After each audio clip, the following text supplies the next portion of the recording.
Because you know why? Why? Because it feels right. It feels right. Legendary. Button pressed. Your hair looks good this morning. Well, I splashed some water on it, and here we are. No way, that's just water. That's got to yeah. have some product in it. No product. Wow, dude, is it like just grease? Have you not I think showered? it's grease from my sleep. Yeah, that's right. Yeah, little sleep grease. A little sleep grease is good for it. Hey, What's up? Prof. Hi. Hi.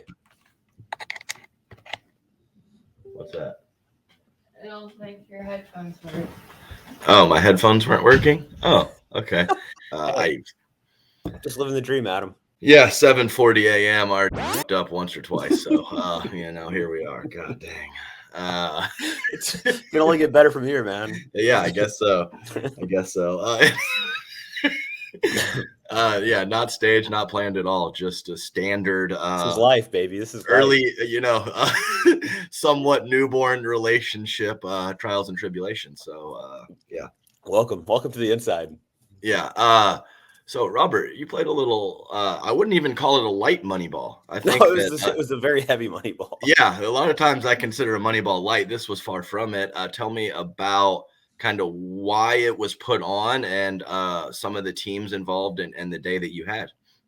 Yeah, so it was in Lakeland, Florida yesterday, Tuesday, October 24th.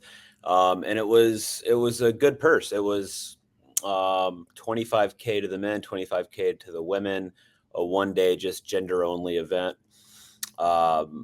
It was put on at Lone Palm Country Club, and it's basically they're christening some new courts, and they just wanted to put an event together for the members, have a bunch of good players come and put on a show.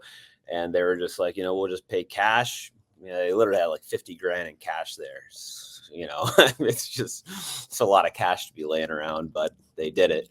And had a bunch of good teams. So yeah, JW, Dylan, you had Rettenmeyer, Ignatowicz, you had Federico Pablo, you had Rafi Hewitt, Zane Navratil, Andre and I played. It's a heavy stacked draw, and it was good to have like a mix of the PPA APP players, right? Like Ryler DeHart and Richard Livernese also played, and they came up with fourth. Lost a tight one to Ignatowicz and Rettenmeyer in the bronze. So it's kind of interesting to see the parity where like the margins out there are slimmer than I think people realize. Even between the APP PPA. I mean, obviously the PPA is much more top heavy, but margins are small nowadays. On the women's side, you had also great teams. You had the Orlando Squeeze combo of Anna Bright and Rachel Rohrabacher. They won the thing. They beat Megan Fudge, Susanna Barr in the final. Who else do we have? We had Leah Jansen, Hurricane Tyra Black. I think they got bronze. Andrea Coop played with Yana Newell. Like just good teams. A lot of good teams for a random Moneyball on a Tuesday in Florida. And what kind of format? Just standard? Was it any like round robin-ish, or was it just straight up draw, or what? Yeah, it was just a straight up draw. They had a qualifier that was like a round robin. Don Catalano just fell just short of qualifying. Lost 15-13 in the decider, so it didn't make the main. I'll tell you what, that guy, he's got the best head high blocks in the game. There's no question about it. He gets that high ball, just carve that thing. Just carve that thing head high. We're not releasing on that ball. We're not putting it away. Let's go, Dom. Playing with that Lux too now, man. Oh yeah. I got the demo for that. It's pretty, man, it's thick. It's thick. It's thick. And you were playing with it as well. So Robert, yeah, I remember we talked about you playing this thing, but of course I didn't remember. I got a lot going on. So I pulled up the old internet, and I pulled up the match at 4-4 in the third, you and Andre versus the kids. And then I watched it from there on out. Man, I mean, that's a battle right there. I think it ended up being 13-11 or 14-12 in the third. Either way, how did that match go with the Young Bucks? That's a heartbreaker. Had plenty of opportunity. Had many match points to close it out and just couldn't do it. But with good teams like that, you gotta step on their throat, and we didn't. So Yeah. I think we were up Yeah. 10-6. We were up 10-6. I think we were up 10-8. Had some points on our serve. Just couldn't close it out. And of course, like if you leave the door cracked a millimeter open, they're gonna be tough to beat. So when you get a chance to beat them, you got to beat them. And unfortunately, we weren't able to do that. But I think overall, we had a pretty good day. We beat Rafa Hewitt, Zane Navratil. We beat Martin Emmerich, and Christian Auchan had a good win over Ignatowicz and Rettenmeyer in 3. So we ended up playing Auchan and Martin, and we beat them in the semis to play J-Dub Dillon in the finals. And it was funny, dude. You know Eddie Anderson? Like, is that Eddie and Webby? No, Eddie's a guy. Eddie. Okay. Eddie's a guy in Florida that has he put on like a pro-am, play some senior pro, but really, really good dude. And he kind of like told me about this Moneyball in the first place. And he was like, man, Julie Johnson came up to me and she just could not believe that because Andre and I were the 2 seed. She's like, I just cannot believe that they're the 2 seed over Federico and Pablo, who I think got the 3 seed. And so I went up to Julie just to give her a little ribbing. I was like, Julie, what do you mean? You don't think we deserve the 2 seed? She's like, oh, but just Federico and Pablo are so good. And I'm like, yeah, they are. They're very good. But we also beat them the only time we played them, and we didn't play well. So I was just giving her a hard time. And then I was like, man, it would just be a cherry on top if we just beat her kid. That would just be so good. God, and man, it missed it. It hurts. It hurts because It I think that Andre played very well to get to 10-6 and those long extended Dink rallies. He was the one that was using his reach to kind of poke and start the fire. He unfortunately missed a couple balls down the stretch, but I also saw, of course, not the kids playing poorly, but I saw several high balls that they missed, kind of shoulder or head high towards the end of that match. And believe me, I have been between the lines plenty, and I know when your opponent, especially a quality opponent, gives you those opportunities, it always hurts a little bit to not capitalize. But hey, I mean, 13-11 in a third against a team like that who has been, frequenting championship Sundays is a pretty dang good result. So congratulations to you and Andre, and a great job to just let everybody know, hey, we're playing on the APP tour. We're having some nice success over there. Everyone wants to talk PPA, but we're right in the mix as well. And I think that the scores obviously showed that. Yeah, I think I said it before. I think Andre and I are a top 5 PPA team, and I mean, I think that validates it to some extent. Right, definitely. And tell me again, like, okay, so was there a person or a company behind this, or it was just the opening party? It was the family. It was the family behind Publix that owns. Oh, okay, I see. I'm not sure all of the connections, but Graham from the Florida Smash helped put it on. Dude, it was such a great event. If they do this thing every year, like it's a must go to. And honestly, the best part about it is you go and you only play men's. It's perfect. It's perfect. Mm-hmm.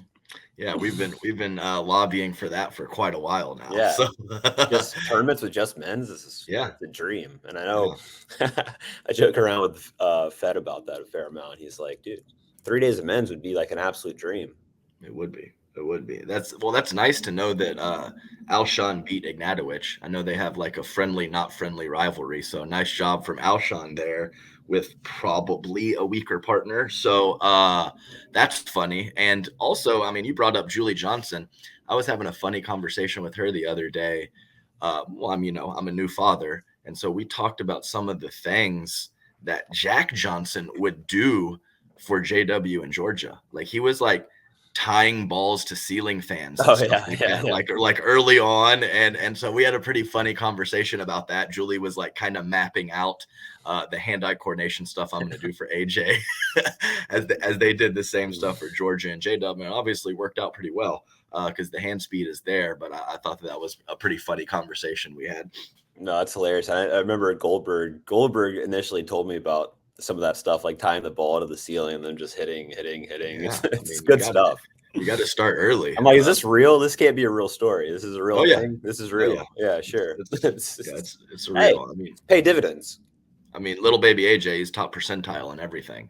Oh yeah. So, if he has that natural ability, we might as well, keep that going and start those drills early, Might as well, Might as well. So, okay, what do we got here? So we had maybe a little information about some of the MLP PPA stuff. It's been kind of dragging on for a couple weeks now. Not any huge news coming out, but the schedule, just some of the things that we're hearing is that there's going to be some piggybacking events of MLP and PPA, and there's also going to be a handful of standalone events as well.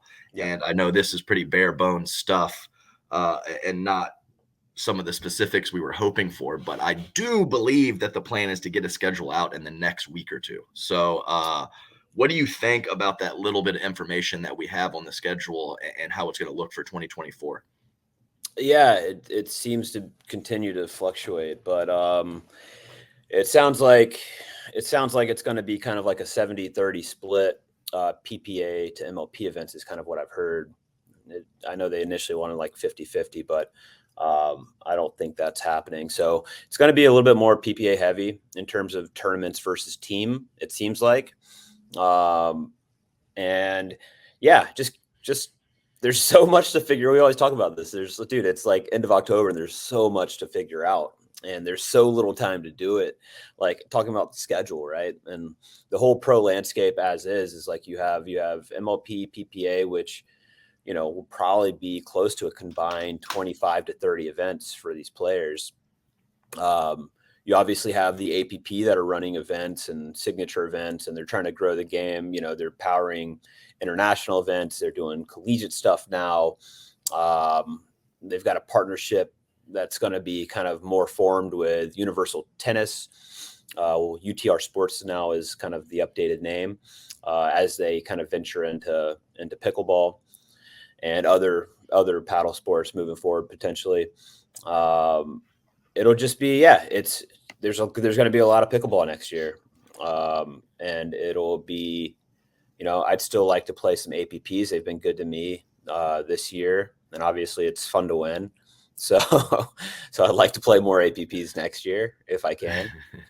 But it'll all hinge on the schedule, and I think just from the viability of the league and the merger and all that's happening is, they've got to recoup a lot of costs, right? Their expenses are high. It costs a lot to run these events. They're gonna, I think the PPA partnership, the merge will help kind of lessen those costs a little bit as they can kind of use some of the built-in PPA infrastructure, probably use the same video boards and all of that stuff that they were having to rent this year. That's very expensive. They'll be able to combine that and save some costs there. But there have been talks about potentially trying to get players to drop or lower some of their first year salaries for more upside and kind of on the tail end. But I think that's going to be a tough ask for, I don't know, pickleball, man. It's like we all kind of think maybe this is a flash in the pan in terms of the pro. Yeah. You know what I mean? Yeah. Like so sooner is better to get paid in any right. instance. That's for sure. And the argument from the MLP the owner side is, hey, well, if you want to get paid in 2025 and 2026, like the league still has to be around, right? And if we're not able to cut some costs in the first year, there's no guarantee we'll be around. But on the other hand, it's like, even if we do cut costs in the first year and we do drop player salaries and we do try to make it more of a viable long-term business, who's to say that it won't fail anyways? So it's a tough spot for the player to say, no, I'll take more money on the back end when, they're so pot committed and so deep in already. Yeah, it's a little bit different than backloading a contract in Major League Baseball to get under the salary cap, a little more Right. established, league. So I 100%. think it's similar situation, but yeah, and I know they're going to be running these next two MLP events a little bit under budget with what they were before, and I think, like you said, like the video boards and the multiple trucks that have to go to these tournament stops, like you just don't think about everything that goes into it. So I think it was pretty clear that PPA was running their tour more efficiently than the MLP was. And yeah, so it's, all those numbers, all those logistics, it just takes a while to add it all up and find that perfect recipe.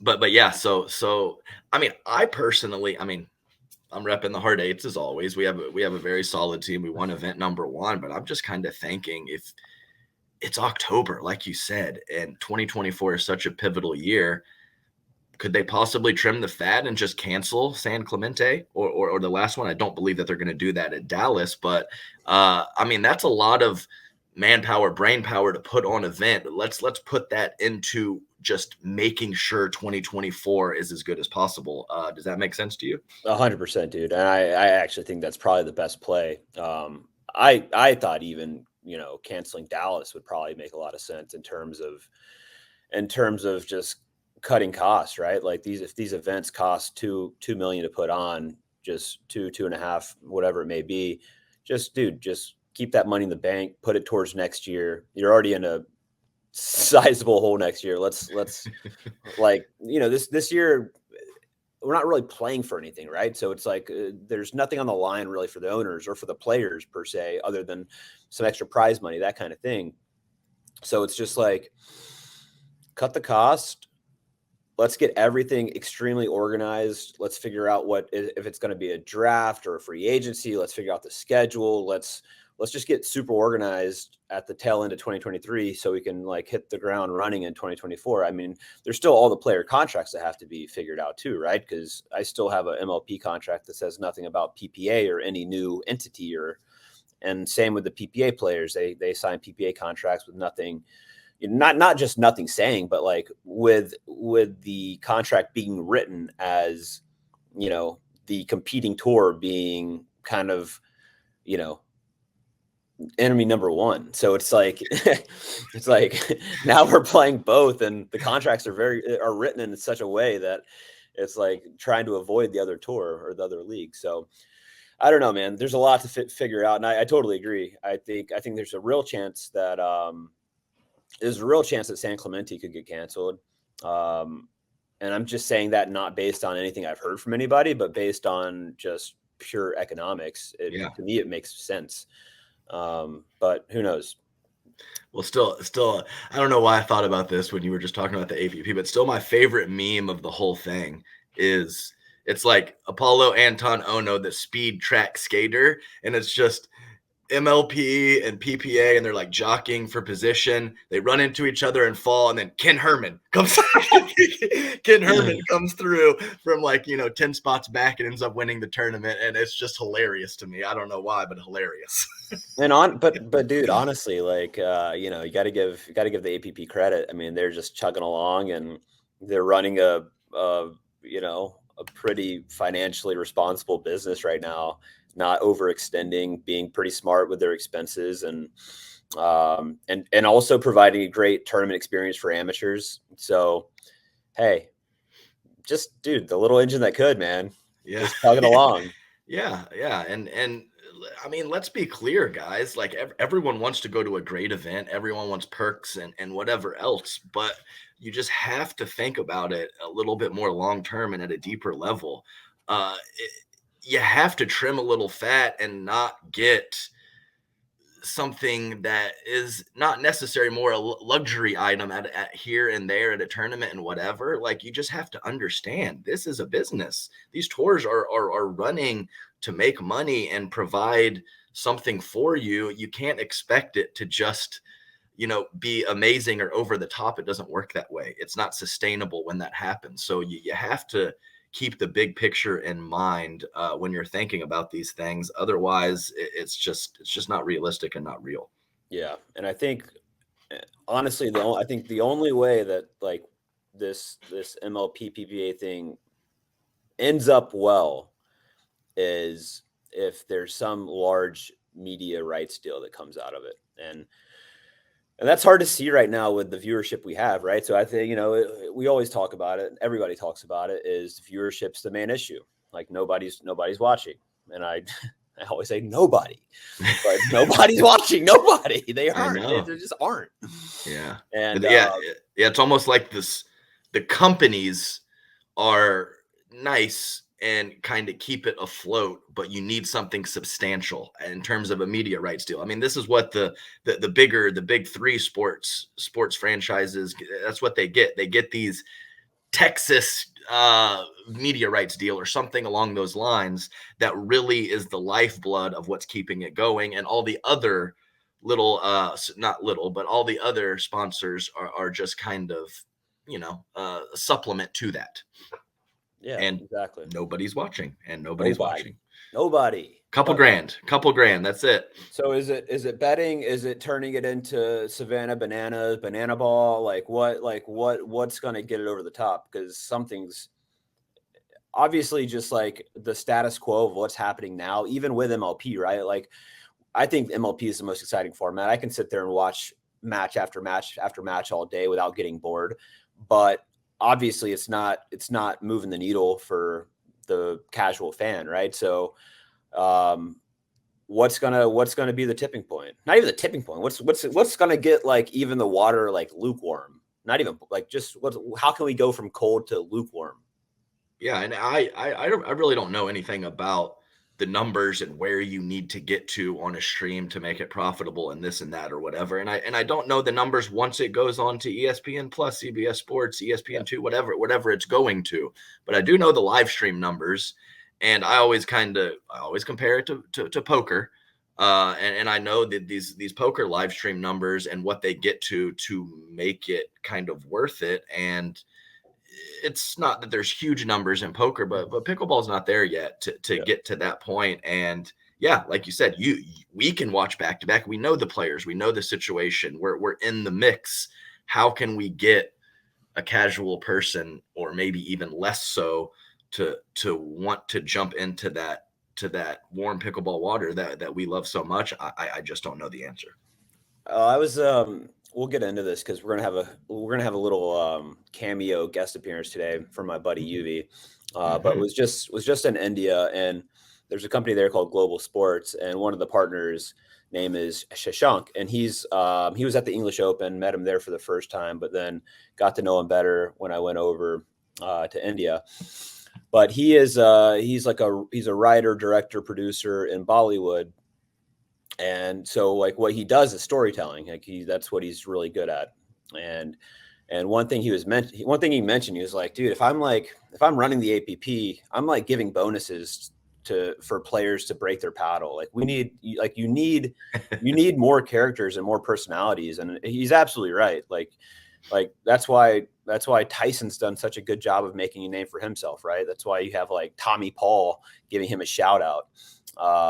And not other people, right? Like, so Tyson's done an incredible job at kind of, crafting that persona, and it is him. Like Tyson's Tyson. Like, it's really not a show. Like, it's who he is, which is what makes it so great. He looks much different than when I first met him, but he's still pretty much the same guy in terms of personality. He was always like that. I'll give him that. Always incredibly high energy. Great work ethic, and like the one thing that I like about Tyson is that he remembers everybody's name, dude. And like that's like one of the most impressive skills to me is like he'll teach a camp from somebody like in 2017, and they'll come up to him at a tournament now, and he'll be like, "Oh, Barbara, how are you? Haven't you've been doing all right?" It's like those people skills are impressive stuff. So always give props to him on that. I don't know how people do that. I can't get away from the handshake dump. Like I just can't stop it. And I'm very conscious of it too. Yeah. I'm very self-aware about it. I know it's an issue, and I still cannot do it. But no, I think that's very true. And Tyson, incredibly consistent performer, incredibly consistent throughout his entire career. but I'm just not quite sure he's in the very elite tier of talent. Yet he might be number one in terms of notoriety and people knowing him and the brand. And man, some of these men's doubles matches, even that little bit I saw of you guys yesterday, a lot of middle dinking, a lot of plain points, and a lot of non-emotion, especially from the other side of the net. And along with, Colin and his brother, some of those matches, I'm on the edge of my seat, but how can a casual fan be on the edge of their seat in some of these situations? I don't know, Robert. I just don't know. Yeah, I mean, you're absolutely right. It goes both ways because there were quite a few casual viewers that aren't necessarily good pickleball players or even like avid pickleball players. Some had never even played before that were at Lone Palm, the place we were playing. And there's a good crowd, dude. It was a solid crowd of, I don't know how many people, but there was tension. There was tension at the tension during the points. Like you could hear like oohs and ahs. So that does lend itself to, maybe because it's in person, right? And people know that the points are big and it's match point, all the stuff. But even then, there was some of the you could feel it. You could feel the tension, and it was a good viewing experience, I think, for the people that were there. But again, getting that to translate on TV or a live stream is a different story, and I don't think we have it figured out. Yeah. Okay. Well, let's talk about these two things real quick. Yep. Shot clock. Yep. Extending the net posts.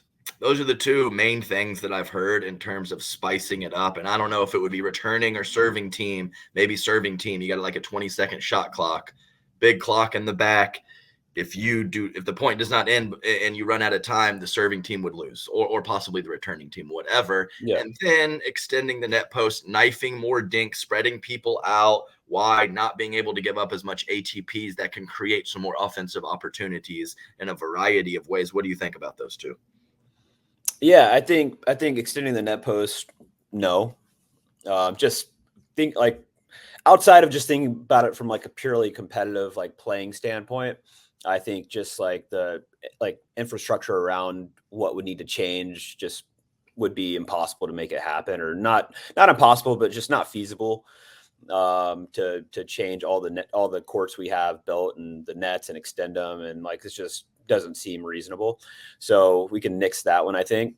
In terms of the shot clock, I like it, dude, and I have no problem with different formats. I just learned about cricket from Yuvi, who we'll have on here in a couple minutes. In India, when I was there, I would watch. He was teaching me all the rules, and I actually got really into it and started understanding it. And it's a really fascinating game of all the technicalities and the details and the skill and the strategy around it. And they have different formats. They have something called, and I'll probably mess this up, but they have a T20, which is a shorter game. They have a T50, which is kind of a longer game that would probably take 7-8 hours, something like that. And then they have an even longer one that could last several days. So I think there's nothing wrong with having, and the difference between those is the long games, you play more conservatively. The shorter games, like the T20, you need to put up more points, so you play more aggressively. And we can have UV update, if I'm totally off base on this, but I think that I'm pretty sure that's how it is. So I see no issues with having different formats of I think the long extended dink rallies, for me, I love watching it. I love seeing where they're trying to move the ball and what's the strategy, what spots are you trying to hit to get them off balance. And I think to the avid player and the avid watcher, that's also very interesting. But at the same time, to kind of get new eyeballs and new interests, I love the idea of a shot clock. I love the idea of, whatever, call it, I don't know what it would be, a 25-second, 30-second, whatever. But you have to pull the trigger. You have to at least start a speed up, right? And then if a reset happens, the shot clock resets or something. I don't know. But I think that would be a lot of fun, and it would cause excitement every single point. So I'm on board. And you don't, like you said, you don't have to do it every time. Yeah. So maybe you have a certain level of tournament that is, standard format, and then you have whatever, or possibly, yeah. Yeah, I think so too. I mean, I think most people don't want. We know that they don't want to change. They don't like change. Especially some of the competitors and the people that are doing this for a living. But you got to be flexible. I mean, numbers don't lie. If we need to get to a certain amount of viewership, or we need to figure something out to make the game a bit more exciting to the casual fan, then this is the situation we're in. So you have to keep an open mind. I think that feels like a good compromise. Is like, hey, MLP, let's go back to side out scoring, but have a shot clock. I'm in. Okay, you heard it here. Well, we'll be shot clock, MLP. We'll be moving indoors for every tournament. Rob's got pickle figured out. We need someone listening to you, Rob. Well, perfect segue. Yuvi's listening to me. He knows about indoor pickleball. So let's add Yuvi to the stage right here. Yuvi, what's up, buddy? Hey guys, how's it going? Hey Adam. What's up? You've been a while since where were we? We were down close to Naples. Sanibel Island. That's right. Was a fantastic experience. This was, I think, back in early 2021. I attended the Simone Jajim camp down in beautiful Sanibel Island, and we had the wonderful Adam Stone and Deckel Bar combo over there, teaching us some good pickles. So throw back to that good time. I mean, you signed up for the Simone camp, and you got the real headliner teaching you right here. So let's be clear. Absolutely. Let's be clear about that. The only good tips I remember were from my boy Stoney over here. So, that's right. I remember that lefty forehand, Yuvi. I remember. Yeah, Rob knows all about it as well. We had him over in Mumbai, India, and I showed him a thing or two he hadn't seen before. So, ooh, I like that. Hey, it's fact. Just a fact. Yeah. I like to get slippery with that forehand on the court. Mm-hmm. I will say, Yuvi, from we connected last year in New York during the APP New York Open with Eric Ho, yep, Mr. NYC Pickleball, and from playing with you then to playing with you now, you've gotten significantly better. Significantly. Thank you. I've been putting in the work, so I'm glad that it shows. Yeah, and I want to give everybody some context around you, Yuvi. So you were amazing enough to host me in Mumbai when I came over for the clinics and camps. You have lived in the U.S. for the past 7 years, really? Is that right? Exactly. Yep. Cool. Yep. And then moved back in May. That's right. April, May. Okay. Just with the pure focus and goal of, obviously you grew up in Mumbai, family is well established in business there. But your focus really is on growing the sport in India. You've kind of seen everything that's happening in the US, and obviously the Indian market is gigantic, and you want to kind of bring back pickleball to India and give back and make this sport really accessible to India, which is amazing. So I want you to share a little bit about what you have going on over there and what your plans are. Yeah, absolutely. So as you mentioned, I was living in the US for the past 7 years. I was most recently in Dallas, Texas. And in fact, Rob and I reconnected there as well at Tom Dundon's house. We were getting some good games with Riley and the whole Dallas pickleball crew. Jack Sock was there too, I think. Jack Sock was there too. Yeah, we had some great games. They came. I always wanted to get involved in the pickleball space, but I was finding it more competitive over here in the US, since there are so many big players when it comes to equipment distribution or the tournaments, or when it comes to indoor facilities. I would just be one of the many kind of players in the game, and that was deterring me from kind of getting involved. But after talking things over with my family, they were finally open to the idea of me moving back to India purely to grow the sport of pickleball. And that's something that I was really wanting to do for a long time. So I finally moved back to Mumbai in May of 2023 with the sole vision of just spreading the love and joy that is pickleball to all my fellow Indians. And it's been about 5-6 months now, and things have been going really well. Let me tell our audience here a little bit about kind of the pickleball happenings in India and where we're at, both on the business and the recreational side. So I moved back, and I also moved back to play some pro pickleball. So you're actually talking to the #1 ranked player in India. Let's go, UV. Let's go, UV. Absolutely. Been rocking the pro pickleball circuit back in India and Asia as well, which has been really cool. But apart from that, I invested into this company, Global Sports. Rob might have mentioned it. And basically, global sports is like pickleball 360.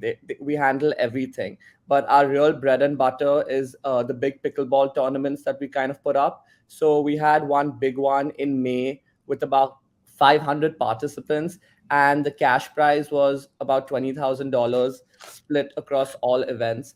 And then we had another big one about 2 months ago, which was powered by the APP, which was really cool because we had it streamed on the APP live stream and we got some viewers for that, which was really nice. And that was again about $25,000 cash prize, around 600 participants. And apart from these big tournaments that we put up, we also have about 20 or so courts under management in the Mumbai area that we're looking to grow. We are distributing equipment and we're in talks with some of the big players to kind of push their equipment, balls, paddles, bags, that sorts of things. And we also have a great coaching program. So we offer coaching for beginners all the way to aspiring pros. So yeah, that's pretty much kind of what's going on in global sports. And it's a really exciting time. Pickleball is a big buzz back in India because, it's easy to play, accessible for people of all ages. So it's definitely on the uprise. And having Robert in Mumbai surely helped push things along with just people seeing kind of what like the top talent looks like and just being really motivated and excited about pickleball. Yeah, and I was super impressed with the level of play, especially from some of the young guys. Yeah, I mean, you have some 11, 12, 13, 14-year-olds that are, I mean, they're going to rival anybody in the U.S. right now, I think, in terms of talent and ability and skill. I still think Veer is going to be like, he's what, 11? I think Yeah, I he's still got think game. he might be the number one 11-year-old in the world. Like, he's so good. Yeah, definitely. He's got game and he's got heart too. He's gritty. He'll run every ball down. He's scrappy and he wants it. So that's Yeah. always a good thing to have. But yeah, as you mentioned, another thing that kind of global sports does is we sponsor a bunch of players who we believe have talent and kind of can take their game to the future. So we've invested in kind of our next gen talent, which are all the young guns trying to improve their game. And that's a big part of what we do, which is kind of building our pro talent. And hopefully we're kind of in the works of having a league thing going, something similar to MLP back in India in some time. Because I don't know if you guys know, but leagues sell big back in India. We have something called the IPL, the Indian Premier League. It's for cricket, and it's actually one of the biggest franchises in terms of leagues in the whole world. So it's really exciting stuff. Yeah, No, oh, go ahead, Adam. sorry, Rob, I was just gonna say, yeah, and I know cricket number one in India, but tell me a little bit about some of the racket sports that are very popular in India. I'm sure I think badminton and a variety of other ones, as that kind of is a little bit more of a segue into pickleball. Yeah, absolutely. So, I mean, what I saw here in the US when it came to players transitioning into pickleball, I'd say it was predominantly tennis. Like, especially at the higher level, if you're seeing kind of any players come over to pickleball, they definitely have somewhat of a tennis background. It's a little bit different in India. Of course, we have quite a few people playing tennis, but I'd say the two most common racket sports you see is, as Adam mentioned, badminton, and then the second one being table tennis that some people call ping pong over here. So those two are the like really common sports where you see people transitioning over, and it's actually really cool to see like how people's games differ coming in from different racket sports. So obviously from tennis you see people with like the big volleys and the big ground strokes, but when you see people coming in from badminton and table tennis, you see a little bit more wrist, you see more wrist action. Yep, they love to get wristy, they love to like whip the ball around, sometimes a little bit too much. And Rob had to like kind of tell some of the students like lock that wrist, lock that elbow. But yeah, so big on the table tennis, big in badminton, coming into pickleball, and they got that wrist flick, man. So watch out, ladies and gentlemen. Yeah, and that's, I mean, if you can't control the wrist, you better lock it in pretty good. But if you can get some special stuff out of that strength from the forearm and wrist. So the only person I can really think of is Hendry Winarto, and I knew that that was was coming. That was many years ago, but that's the only high-level badminton player. So I would really like to see a couple kind of transition over and what kind of special things they can do to the pickleball that maybe some of us tennis players cannot. Absolutely. I've played with Henry as well back in Clear One, back in the day in Orlando, and absolutely disgusting wrist flick and incredible drop shot as well. Like he holds the paddle out in the backhand and he might just murder the ball and he might just drop shot it. You never know. So that was something special. Yeah, he was wildly talented. Is wildly talented. Hey, Yuvi. So I think a lot of people don't understand kind of the international scene in terms of open pro events. And like, so the guys that are in India, like when I got there, quite a few are coming back from Taiwan to play a tournament. So, I mean, these guys are playing like a pretty normal schedule. Like they're playing Taiwan. I know Yuvi is going to go to Houston, so it'll be awesome to see him there. And are you going to make it up to MLP, Yuvi? No, so I'm actually flying back to India because, as you mentioned, like all of us, like pros playing even outside of the US, we have such a big schedule now, like especially the Indians who are taking it seriously. I'm actually flying to Dalian, China, November 9th to 12th to play a World Pickleball Championship event that's run by Jan Papi. Yeah. Jan Papi. Jan Papi. That's Jan's taking his show to Asia, Adam. Yeah, absolutely. He's always been the international guy. 5 years, 6 ago. Jan Papi, you might forget about him for a little bit, but he pops right back in there. So Adam, what is Jan Papi? Adam, what is he? He's an idea man. I mean, Jan Papi, he's an idea man. I mean, that's clear that he's an idea man. he's definitely making some money moves on the east side of the world in Asia and stuff like that. He has this company, World Pickleball Championships, which is essentially, he has like a couple of events every year. He had a big one in Bali where we actually had like about 50 or so Indian players go there and play. And there were 800 participants.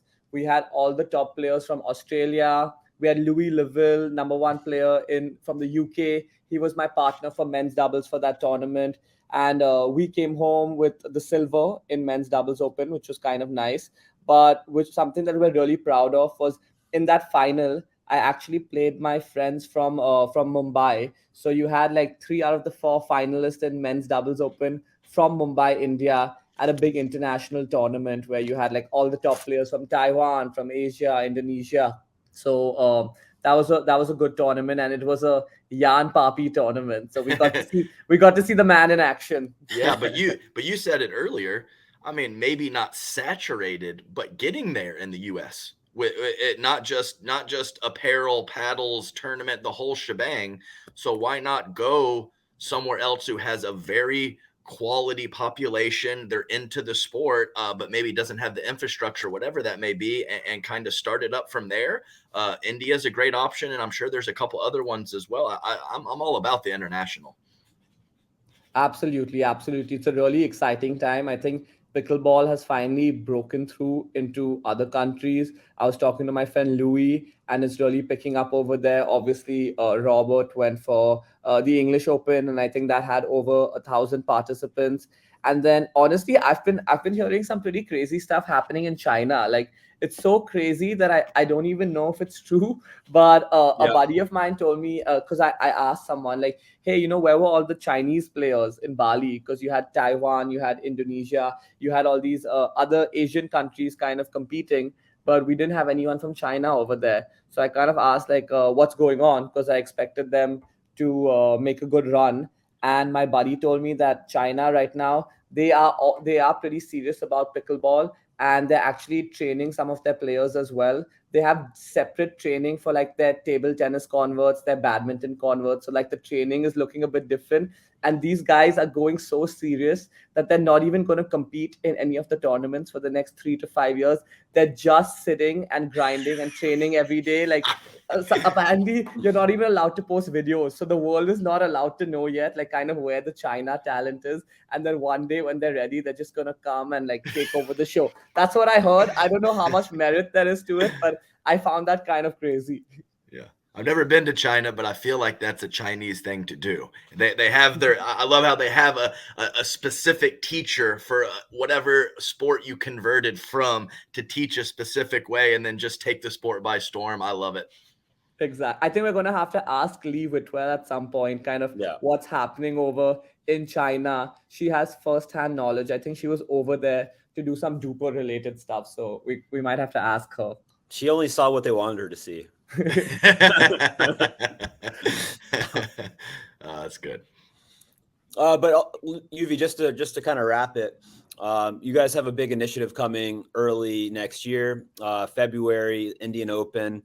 It's got to be the largest prize money event outside the U.S. ever, correct? Absolutely, absolutely. So, Global Sports, the company I invested in, we're putting together the Indian Open February 8th to 11th.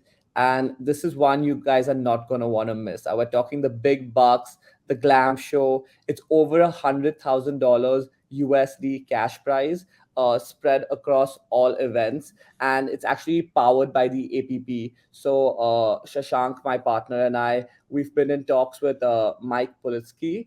I think he's the head of APP. He actually flew down to Mumbai for our last event, the Monsoon Pickleball Championships, about 2 months ago. And he was just really impressed with the whole landscape of kind of where pickleball is at in India. He really liked the talent level.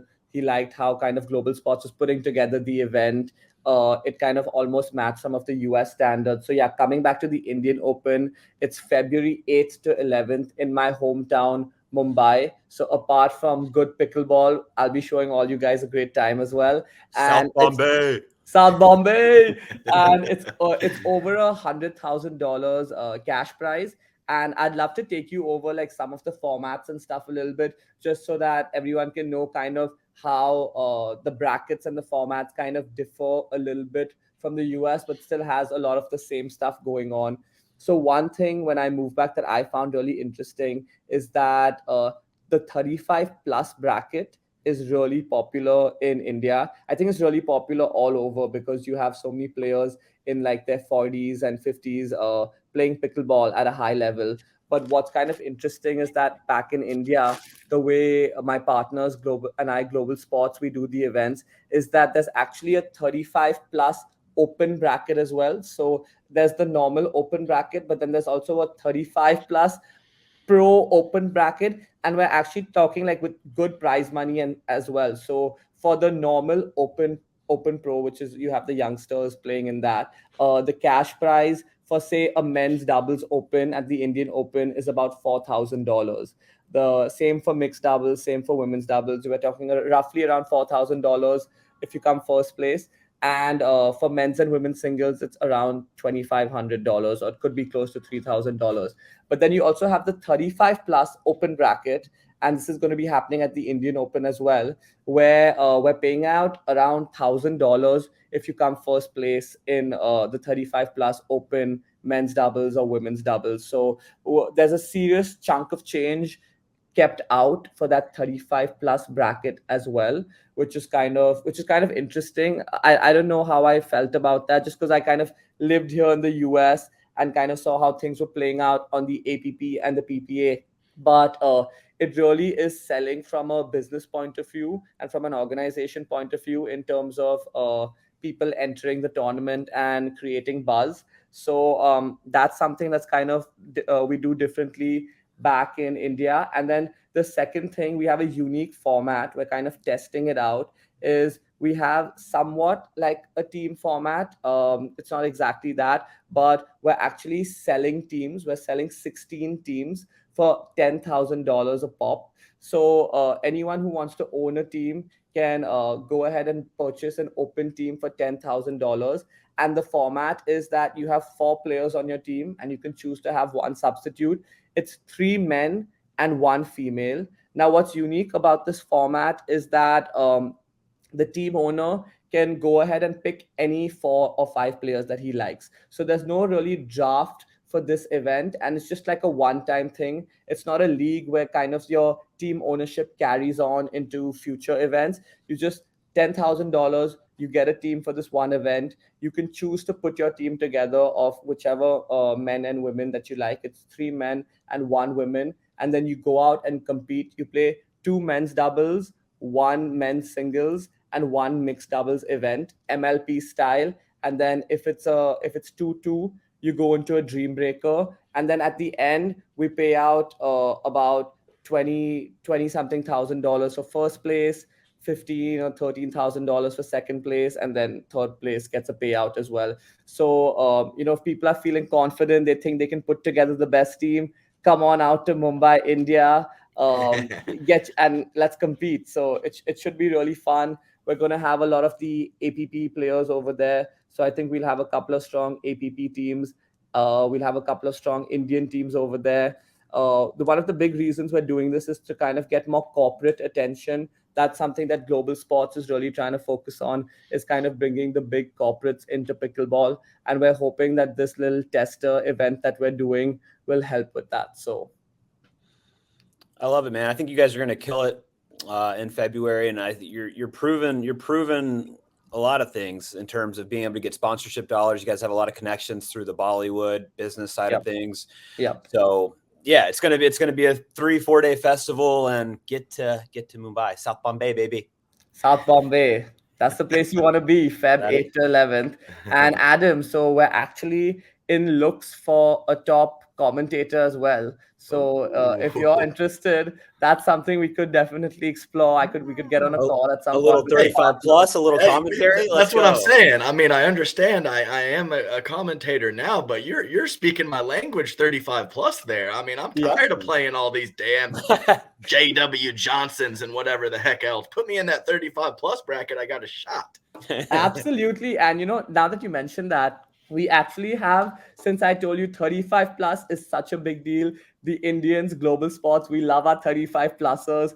Come on, win some money in 35 plus open. So we actually have a team event for 35 plus as well. It's $3,000 for a team. And then the payout is accordingly as well. So it's not as much as the open payout, but you could get into some team event action as well, Adam. I think we got a lot of stuff for you going on. We'd love to have you in Mumbai. So we should talk about that. Send me a message. Let's make this happen. Absolutely. Let's make it happen. Adam, you want to go? I promise you. You hey, need to go. I've never been before. I'm all about it. I've only been to South America and Europe, so I got to get over to Asia. I am absolutely all for it. Done. All right. Well, thank you, boys. Let's wrap it. Yuvi, you're the man. Excited for everything going on in India. And Adam, let's talk. Let's do this again next week, maybe. Thank you guys for having me on the pod. I just want to say it's an absolute honor to be on the #1 pickleball podcast in the game with the boys, Rob Nunnery and Adam Stone. So thank you so much for having me on, guys. And I'll see you at the Indian Open. Yes, sir. All right. Later, boys.